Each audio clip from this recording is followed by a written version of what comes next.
I guess we can get started now, and hopefully Sarah Braunschmidt also will join us once she gets the link.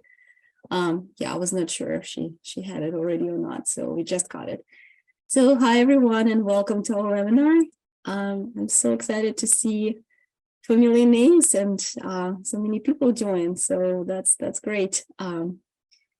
How is everybody? You can unmute yourself and you can turn on your camera. I just really don't want to make it too formal or anything, because with each of you we had a conversation, and I know all of you, so we can we can make it question and answer session rather than a formal like slides thing. So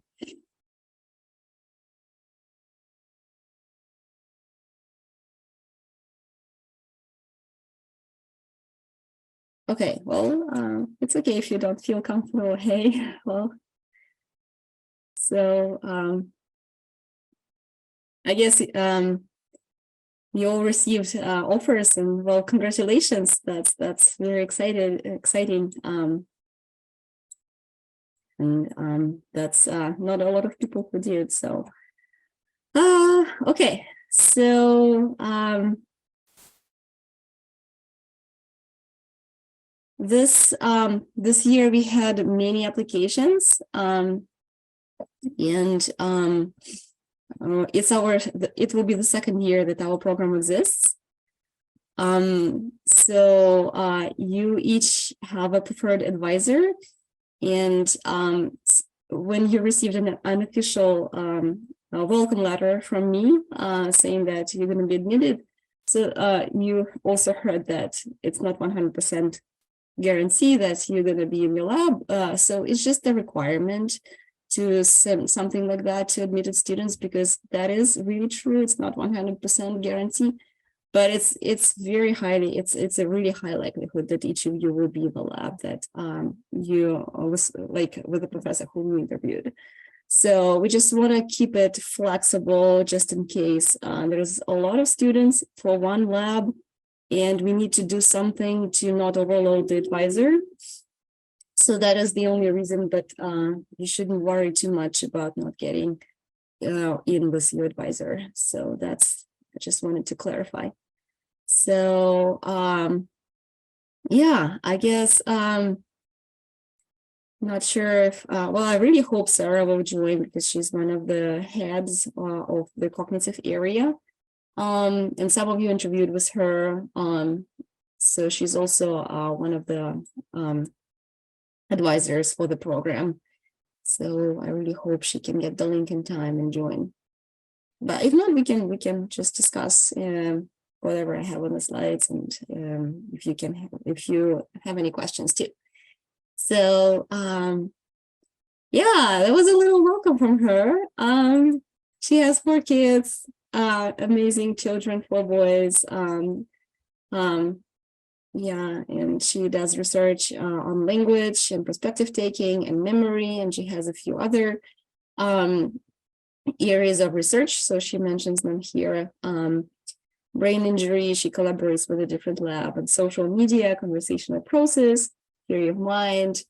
I was not sure about low and alcohol use, so she has this on the slide, but I can't really talk about those areas of her research. So I think one of her graduate students, PhD students, is finishing up this year, so she's gonna have 3 left. Yeah. So that's about her. That's about me. Well, my kids are much bigger than they on the picture, but that's my favorite picture ever. I'm a lecturer. I also do research with infants. So we are resuming my studies after a break for COVID. I work with infants, and I'm very interested in displacement in infant speech comprehension. So when human infants learn to understand about absent things, when we talk about absent things. Yeah, and I usually teach classes like statistics. This semester, I'm also teaching formal linguistics. So language is like one of my favorite areas of knowledge, and classes like research methods too. So Yeah, so what to expect? I'm not sure if I told all of you or just some of you. I did post a list of classes on our website. So I guess I can also send you a file via chat so that you don't need to do extra clicks.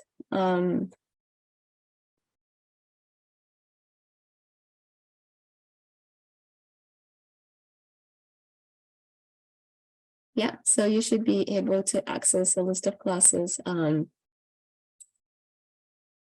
the in chat. But generally it's what's on the program. So it's 9 credit hours per semester.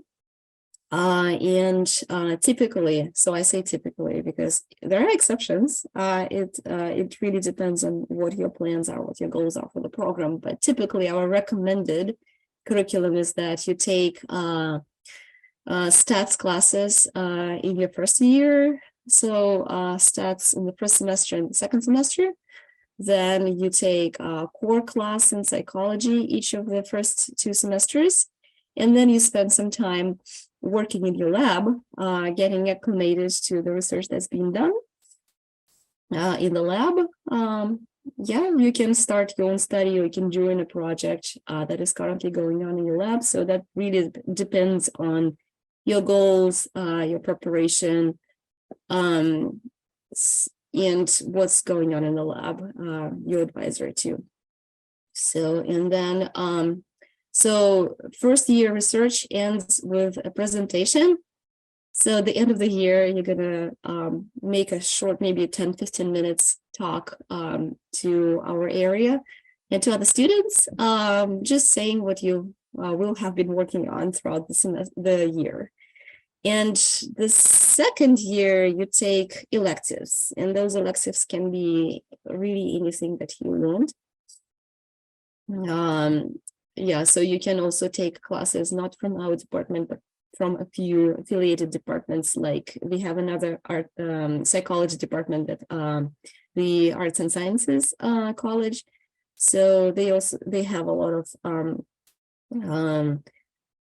courses on memory and computational modeling and some yeah, you can see what they offer. It's on my list. And also if you're interested in language, you can take classes from hearing and speech department. So like lots of flexibility here. Imaging, yeah, so we have a really big and good imaging center in Vanderbilt. So there are some classes, I guess, offered through them. So I believe, I haven't had a chance to really find this out because we just started this program, but I believe there are classes on brain imaging too. So through the neuroscience department, I guess that should be. Yeah, and then your research in the second year will be also, well, it depends on what your goals are. If you are taking this like two years to strengthen your application for a future PhD, then you definitely should focus on research and try to have a study that will work and give some good results. Or if you're looking for industry employment, you can focus on a capstone project, which can be really anything. It can be like you design a product or you write a programming code. Well, seriously, it's a piece of writing that can contain anything that you and your advisor agree and that fits your goals and interests well. So that's pretty much what a capstone project is. Yeah, so I guess I can stop share my PowerPoint and switch to classes just to give you a little bit.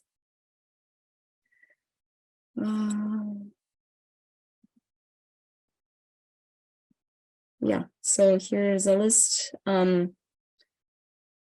So required classes and elective classes, this boundary is also fuzzy.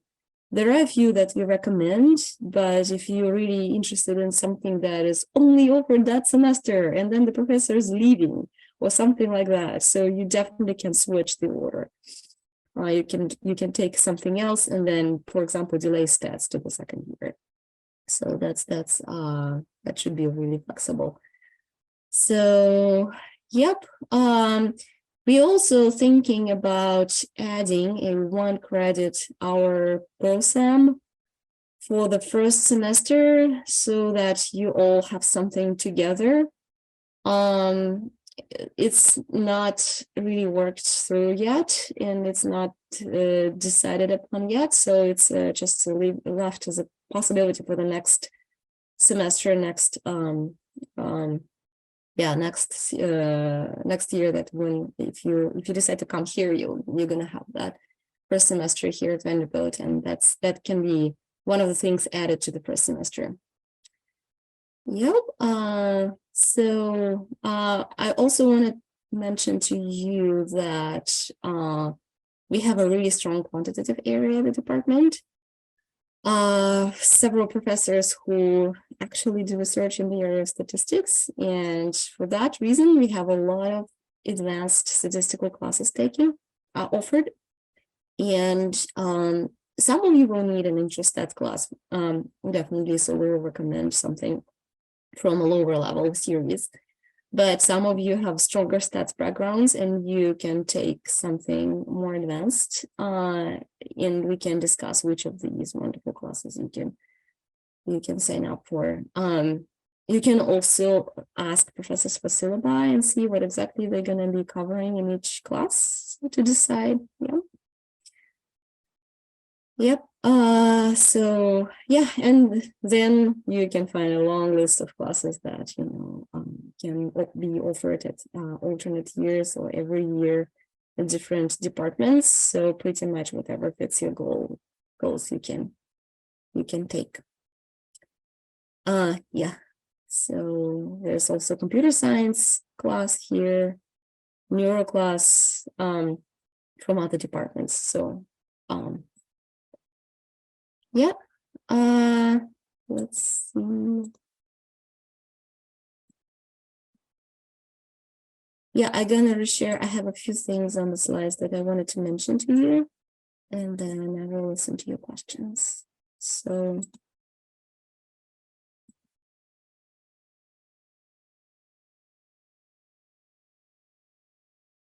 yeah, okay, so I already talked about that. So the list of the faculty affiliated with the program, we update it maybe once a year based on the new people who join the department. Yeah, there's a lot of life at our department every year. So last year we had 7 people join us. So Sophia Vinci-Bucher is one of the newer people who joined. Eric Rokitil, he actually was a graduate student at the department, and then he went for a postdoc. I'm afraid to say where, I can't remember, but then he became a faculty member where he graduated. So, and Christina Zepeda, well, she's expecting a baby, so she's not taking master students next year, but she will be open for advising the following year. She's also new, and Dion. So like, yeah, hiring is very active, which is great. So yeah, so I suggest that you explore other faculty members, not only the ones with whom you interviewed, just to see who's doing what kind of work. And you can collaborate with more than 1 people. So you can have a primary lab assignment, and you can also work on like a small part of project in someone else's lab, for example, if like you're interested in I don't know, your primary interest is like visual cognition, but you're also interested in language, so you can join doing Watson's lab and also collaborate with him, not just with Dan Levin, who's doing visual cognition. Okay, so that's my suggestion for you. And I guess you have a lot of questions about like working on campus and how to support your living. So there is a website at Vanderbilt, like overall campus employment, and also a specific website that's for Peabody College. So you can explore what jobs you can take on campus, and you can also work as a teaching assistant. How much work it is, it really depends on the class. It really depends on the professor. So for some classes, you just grade a couple of exams. For other classes, you grade a lot, like homeworks and quizzes, and yeah, and you work with students. So for example, for stats classes, you do see students for your office hours too, so you practice explaining concepts to them. Yeah, so I heard the developmental psychology class also, for some reason, the students actively come to office hours for help on papers and things like that. So it just, the only requirement is that it should not take you more than 20 hours a week to do your work, like as a teaching assistant. So, and how much they pay, again, I'm sorry, I am not 100% sure.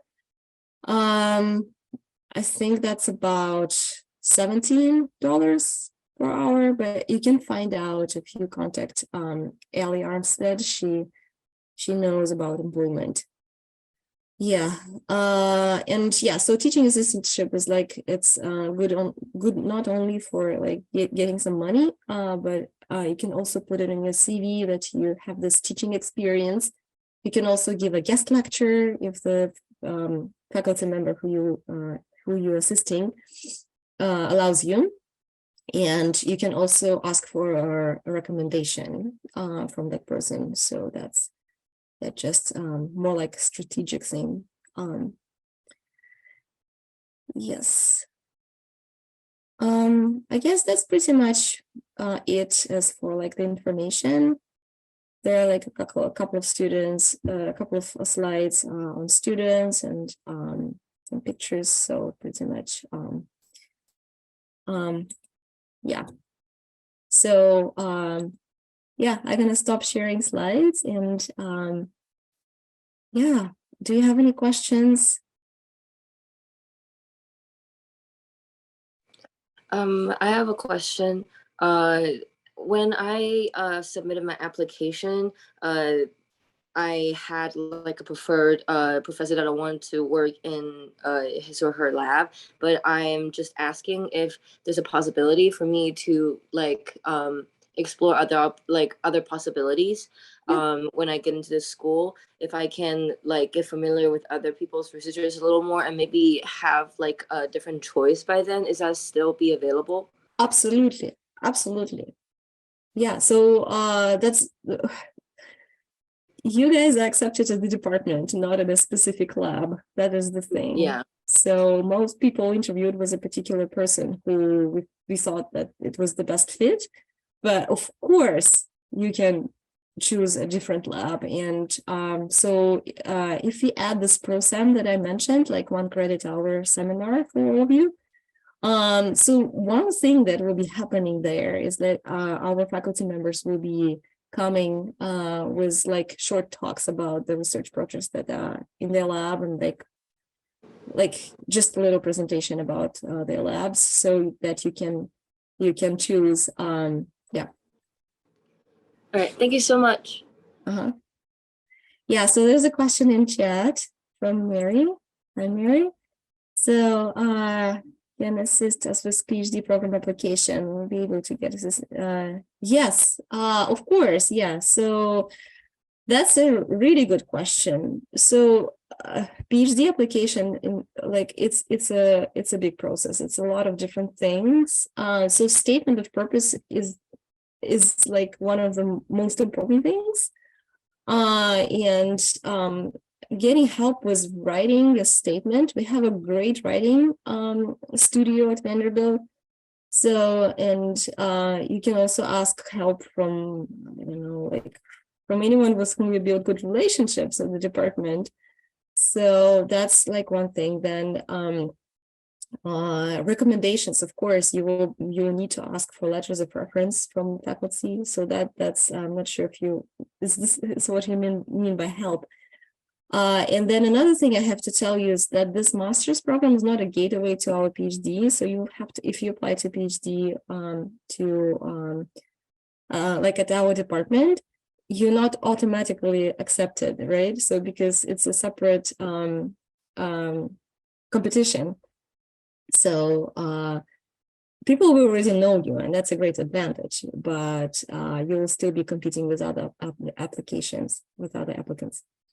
Yeah, but my answer is overall, yes, of course, you'll get help, assistance with applying for PhD programs.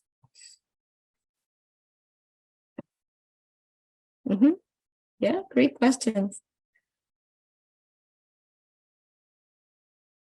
Yeah. So I guess during interviews, we discussed this with one of you. Is it possible to work study? I think yes. And there are some like evening classes that you can take. They're like different classes are offered at different times. So it will be like limiting your choice probably to a degree, but I think overall it should be possible. And maybe some coursework can be done in the summer if it's an equivalent credit. So we can make that work as well.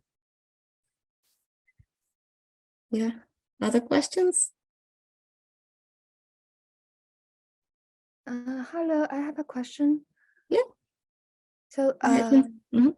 do we have on-campus housing for in our program, or In-house income on campus housing? So I guess usually graduate students rent apartments with roommates, and Vanderbilt has a great system for matching people. I don't have a link to that, but I can ask our current students how they manage that. And I just know that it's a really efficient way of finding roommates that Vanderbilt has. And I guess admitted students are made aware of that. Maybe it's the later, if they accept the offer, I think it's at that stage that they get information about that. Yeah, Sarah, do you have something? Yeah, to I say? can help with this question. Yeah, once you accept the offer, there is a group of admitted students who there's like a Facebook group, and there's also a group of students looking for housing across Vanderbilt, so not even just Peabody. So you can be matched with another student. They actually are building on-campus graduate housing, but I will say it's pretty expensive compared to other housing options in the Nashville area. So that is something you can consider, but yeah, once you accept your offer, you'll get a whole slew of information about housing and what that looks like in Nashville. okay, thank you.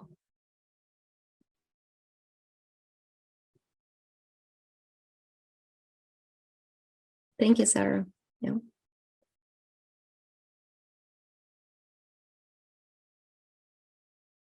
Okay.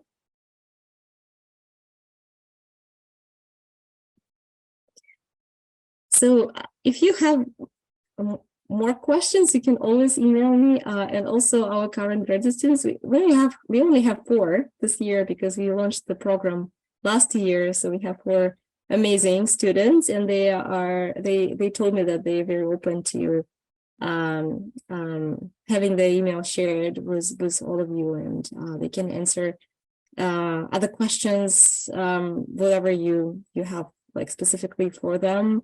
We have students in Dan Levin's lab. We have a student, Bethany Rito Johnson's lab. We have a student at Lisa Fazio's lab, and Dwayne Watson's lab. Yeah, just let me know if you want to get in touch with our current students. Can we exchange our contact in the chat? Yeah, absolutely. Why not? If you would like to connect with other students. Oh, he's yeah, definitely. Or like another way for you to get in touch with each other. I think you can email me if you're interested in this exchange, and I can send you guys an email to those of you who are interested in exchanging yeah, just let me know in to my email. Yeah, so Mary's email is in chat, so she's already open to that. Yeah.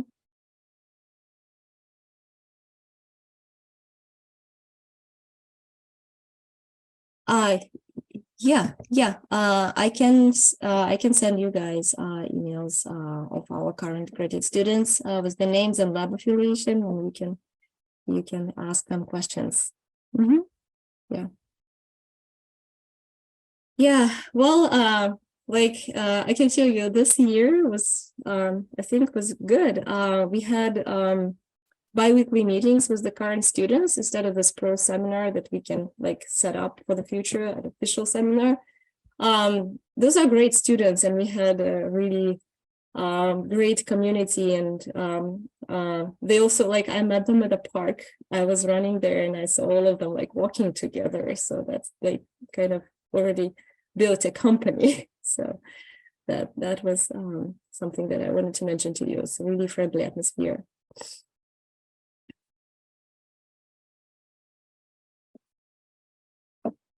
Okay. Hi, Shohan. I see that you just joined. Do you have any questions? Because we went over my slides, but I guess that's something that is unlikely to be new, because I already mentioned pretty much all of those things to each of you during our interviews, but maybe you have a question.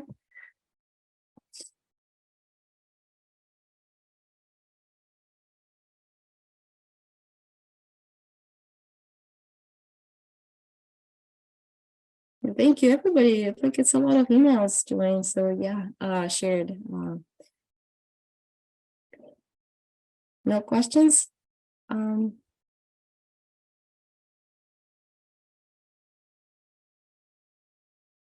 Yeah, so for international students, there's a very helpful office that's called ISSS, International Students Services. So they provide assistance with visas and other things. So they kind of work great as a way to integrate in the United States. So, yeah, a question from Shauhan is our Sign Lab set.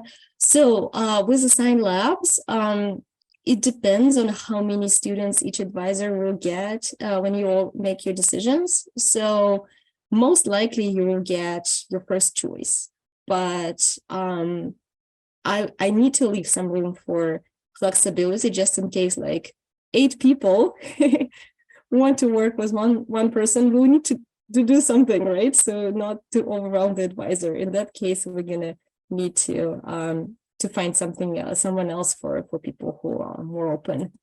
So it's not set, and it's not going to be set until April 15th, after the due date, when you need to make your decisions. So yeah, so that's what I have to say about it. You guys are admitted to the department, not for a specific lab. It's like that even for PhD programs, right? So you want to work with someone in particular, but you still need to indicate your second and third choice, just in case one person gets too many. And yeah, so right, the first choice when we're submitting the application. So Shauhan, it can be the person with whom you interviewed. So you interviewed with the person whom I thought that your interests that you described in statement of purpose fit the most. And you don't need to decide in April. So it's really flexible. You can decide later when you start in the fall. So we talked about this 1 credit hour pro-sem that's, it hasn't been finalized yet, but we're working on it. So it can be during that seminar that other faculty members come and give a short talk about the lab, what they're working on, and what kind of projects, and you can decide then in the fall.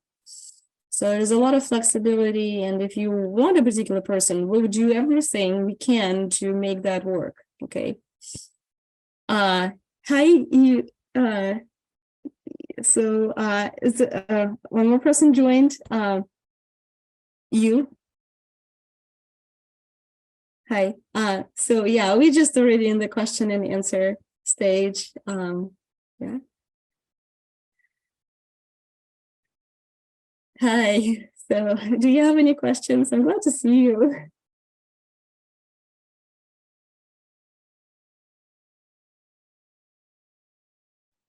Oh yeah, hi. And I wonder, is this program a STEAM program? I guess so. Like psychology is like, yeah. I'm not sure if that's like labeling it as such is important. So you caught me. I don't know the answer. Okay, thank you. Yeah.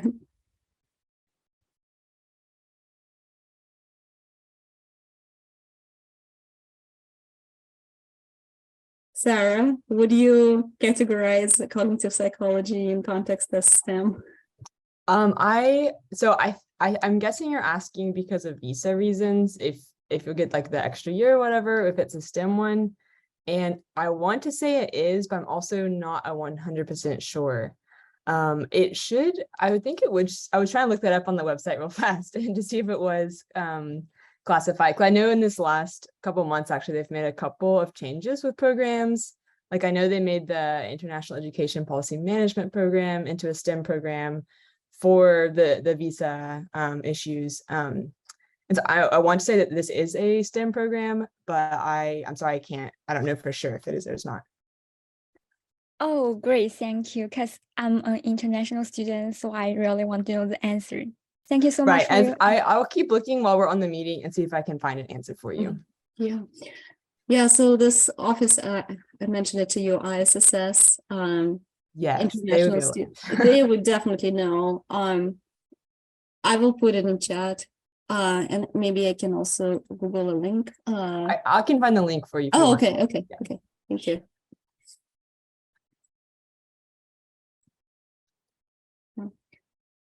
I used to be an international student here myself years ago, and lots of things have changed and other things that I don't remember.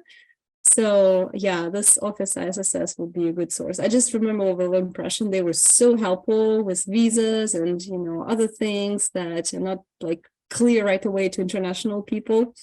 Yeah, so they're just really helpful. Yes, I just put the email in there. Definitely reach out to them. They can help you with all of the technicalities of the STEM visa situation.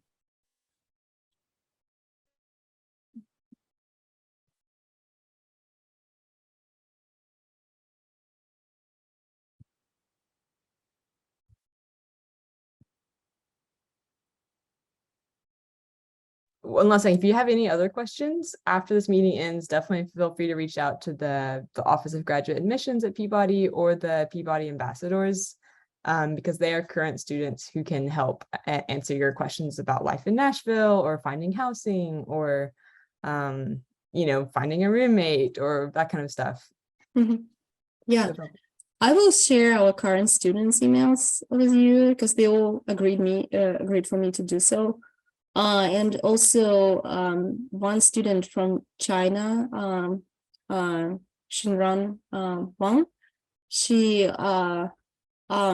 can also help. I hope she will. Yeah, she will be working as an ambassador too. She agreed to do that. So she will be doing a lot of things anyway, but I guess she can also help with questions that relate to visa and things like that. She had her undergraduate degree in the United States though, so she's not like she didn't move from China to the United States for the master's program, so could be a little bit different, but yeah, so she is very knowledgeable.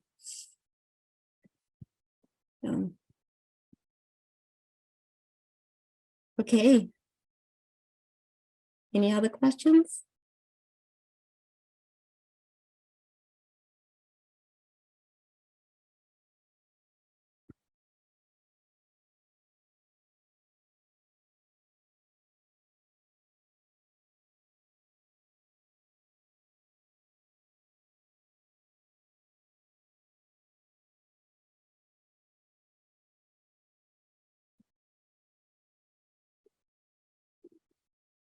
Do you have any questions about like general life in Nashville?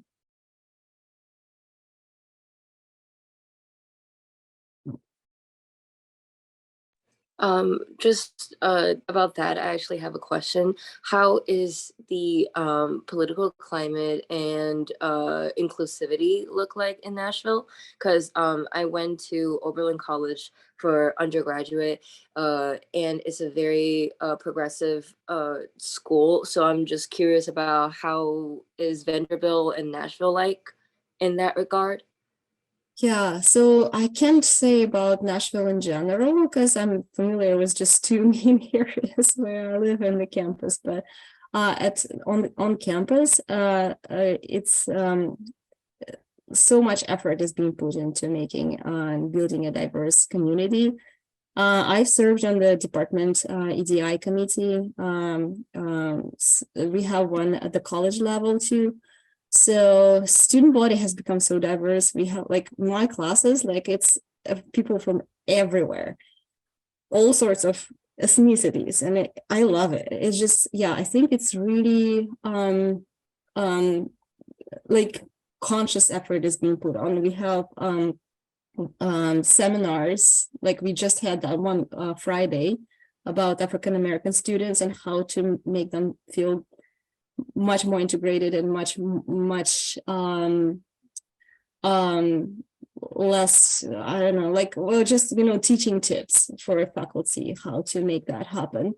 So I would say it's a really good climate, but I can also tell you that students, current students will be able to provide you more information on that, because my perspective as a faculty is kind of a particular angle, because I know how much effort we put into this, but do we actually achieve our goals? I'm not sure. So that would be something to ask the students.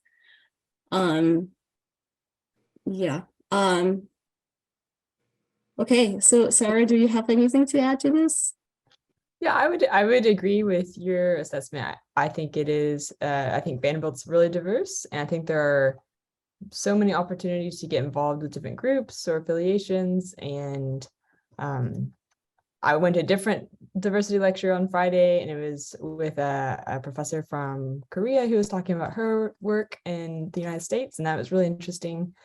And I think Nashville overall is also pretty diverse. I think there are bubbles of different people sometimes, but I would say overall you can find food from all over in Nashville. I think people are really welcoming in Nashville, and I have found it really easy to get involved with the greater community. Great, thank you so much. Yeah, well, a question about political climate is kind of hard for me, but what I can share with you is like there are lots of different communities. Like there's a Turkish community, there's a Russian community, there's a community of Ukrainians. So I'm highly integrated in the Ukrainian community, although I'm from Russia. That sounds weird, but it is, right? So, and we have like rally planned for the anniversary of the Russian invasion planned on Friday. So people are really supportive, and I haven't heard of any like heated like so I'm not sure how to name it, but like it's when two groups oppose each other and it's like open and the conflict is spilled in the general community. So I haven't heard of that at all. So I would say Nashville is pretty much a very peaceful town compared to some other cities, especially like Minneapolis, Twin Cities, and like, yeah. So it's not like that. Right, thank you so much for the response. So Mary, are you asking about housing? Yeah, so you're gonna have a link or like access to a system for finding roommates, and it's much more manageable with a roommate. And there are plenty of like rental houses around campus that from walking distance. Yeah, or if you have a car, you can rent a little bit, like at a little bit more remote areas. So public transportation is not great. There are buses, but they run on schedules and you have to make connections. So it's not very convenient. So you either like find something within a walking distance, or you really will realize that you need a car. People manage without the car. I know a lot of people who manage without it, or like do car share or something like that, but yeah, it complicates life. I've been there. When I moved to Nashville, I didn't know how to drive because I've always lived in big cities with great public transportation before, like Moscow. We have awesome, like you can get everywhere via buses, subway, and trains, and you don't need a car. So I ended up here in Nashville without even knowing how to drive. So that was really, really hard. I know those buses. I know like bike lanes. And we had to learn to drive really, really quickly just to like make our lives easier, especially if you have a child. We already had a child, so that's really difficult without the car. So that is something that like characterizes Nashville, I would say in a bad way. So public transportation is something that we really lack. Yeah.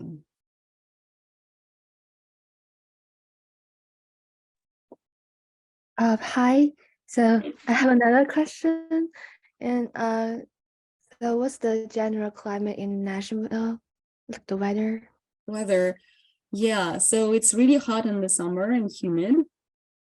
So fall is awesome. Fall is really pretty and it's dry season. And it's great for hiking and being outside. Winter is really, like my son had made this joke, Nashville weather has a bipolar disorder. So because it's like up and down, you never know how to dress. So it can be really chilly in the morning and then it heats up and you just, you wish you didn't have that sweater on. You didn't have that sweater on. So it can be like very unstable. Sometimes it snows, not every winter, but when it snows in Nashville, life halts for a day or two because it's really difficult to drive. It's a hilly area, and when the roads are slippery, it's really dangerous. And school's closed, and you have a day off. So, yeah. Well, right now it's really warm and humid.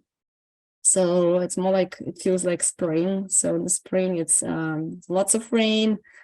It's around like 60s, 70s, maybe in April, even like close to the end of April, it gets already too warm.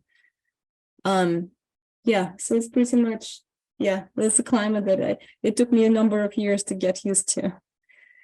It's not like 4 nice seasons, like hot summer, cold winter, and the fall and spring in between. It's like, I would say it's dry season, summer and fall, and then wet season, which is winter and spring, and quite unstable. Yeah. So tornadoes happen, so that's not uncommon. And well, destructive ones we had, I think, 3 years ago, during the first spring of COVID, and then there was one 10 years early, I think. So they are not very common, but they happen. Yeah, it's great for being outdoors. Like in my family, we love spending time outdoors, like climbing, hiking, biking. It's lots of parks. It's the best park in the city that I've ever seen, Percy Warner. It's actually, like I mentioned, I met our current master students outside, so it was there. So it's a big piece of wilderness inside the city. So, and it's hilly, and there are like trails to walk, and you can bike, you can hike, you can run, you can just do anything. They have a community also at that park. So friends of Percy Warner, they do stuff together for kids and for the nature. So that's, yeah, they have a nature center, also an adjacent park, Edmund Miller Park, which is really like a great community center too. So that's pretty much what Nashville is like. Green. People live in like I would say more like isolated houses. There are like communities too, but it's not like in New York where everybody's so close together. It's like more spread out.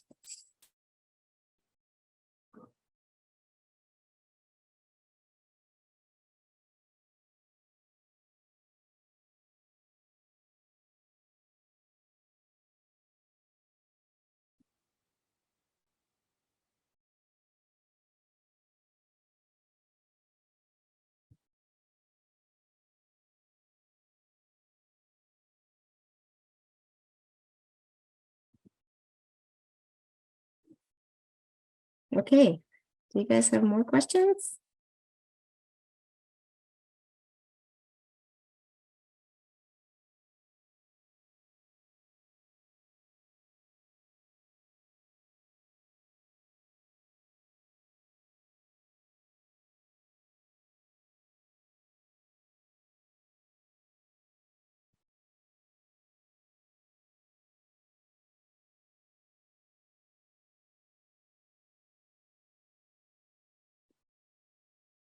Actually, I have one more question.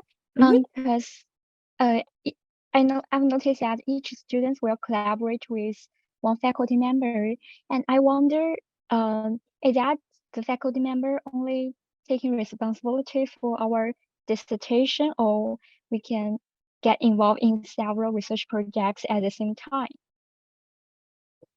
You can work with more than one advisor. Yeah, it's very flexible in that respect. Just you have to be mindful about your time because you also have like coursework, right? So, but it's Yes. really, yeah. So you can work with your primary advisor in a project, and then if you're also interested in a different area of research, you can also join with a different lab and work on as much as you have time left for, right? Yeah, that's not uncommon at all. And overall, our department has a really good atmosphere, very supportive atmosphere. If you decide to switch advisors, that's not an issue, and people will totally understand. So, yeah. Well, we had a graduate student in our lab, so I'm affiliated with Meg Saylor's lab. That's why I run my studies on infants with her, because I don't have a lab space on my own as being like a lecturer.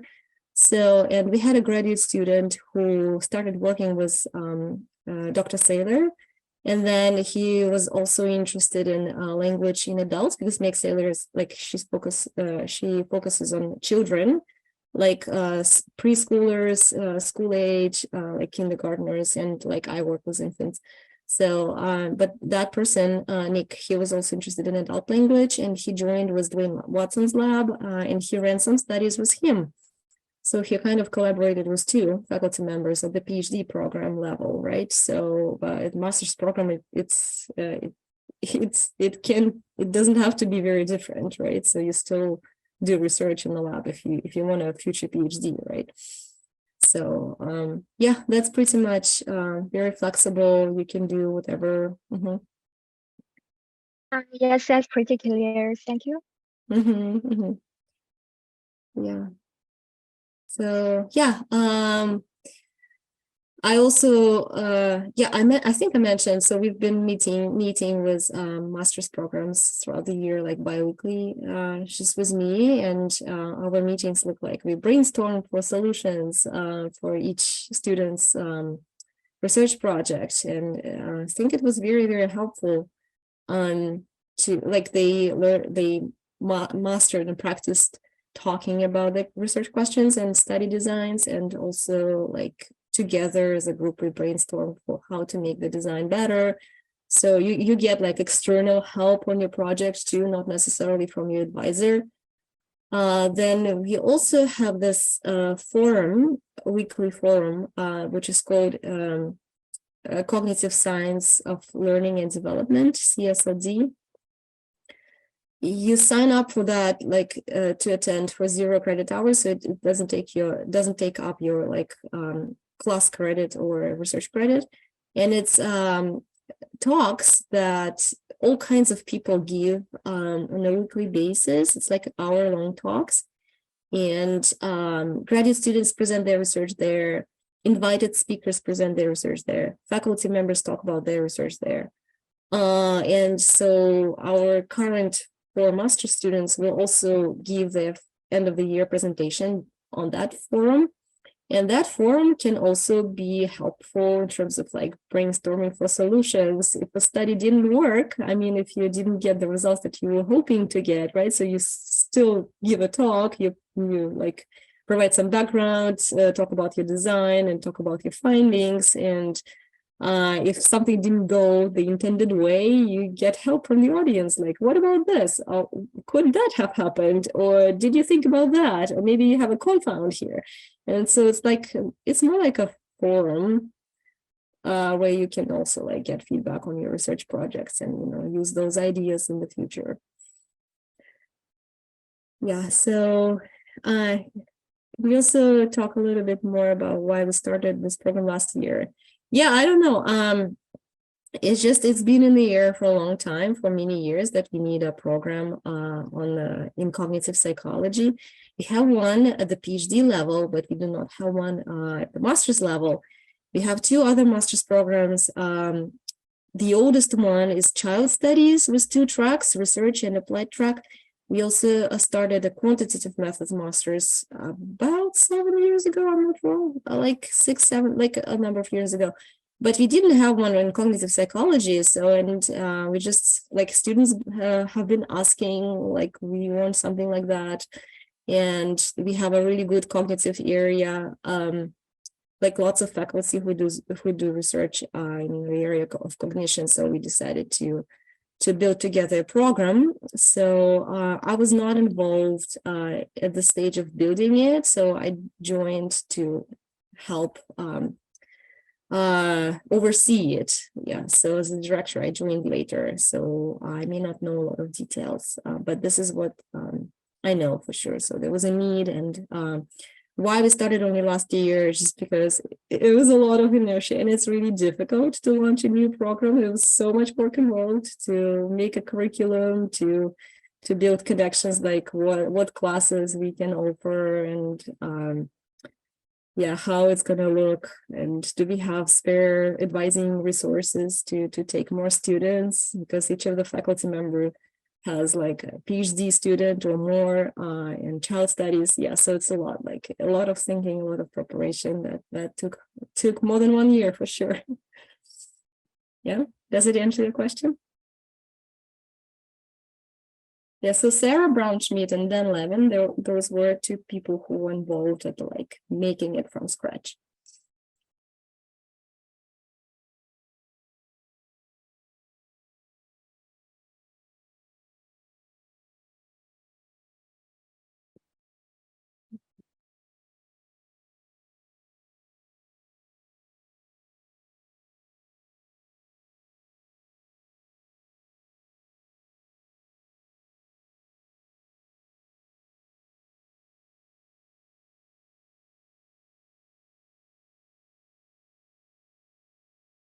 Okay.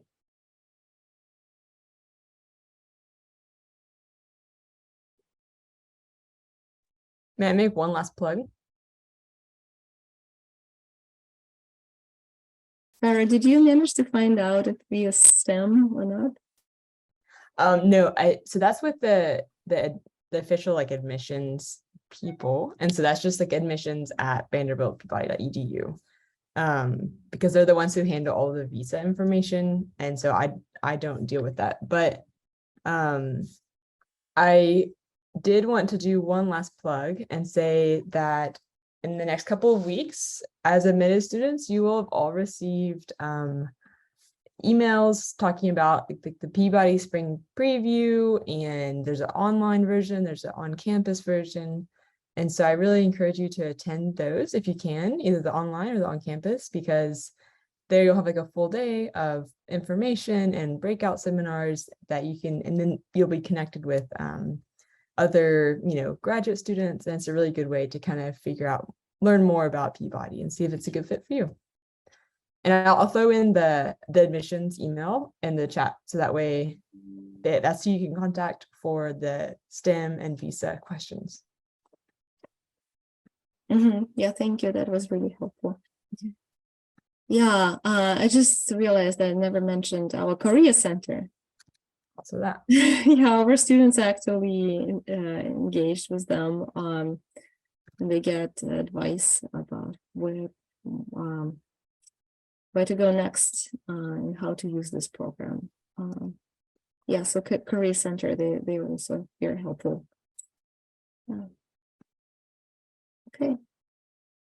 So I guess my next step will be to email everybody our current students contact information. And you guys, yeah, whoever put your emails in chat, you copied, right? So that's done. Okay. Yeah, so Sarah, thank you for putting that in chat, Korea Center. Yeah.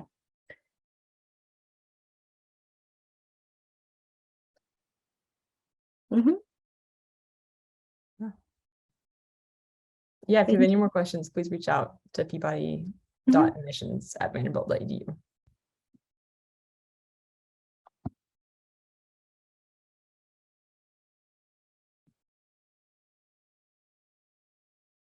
Okay. So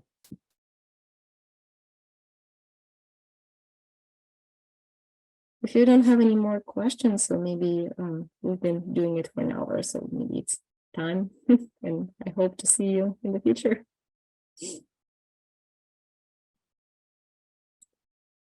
Thank you, everybody. Thank you.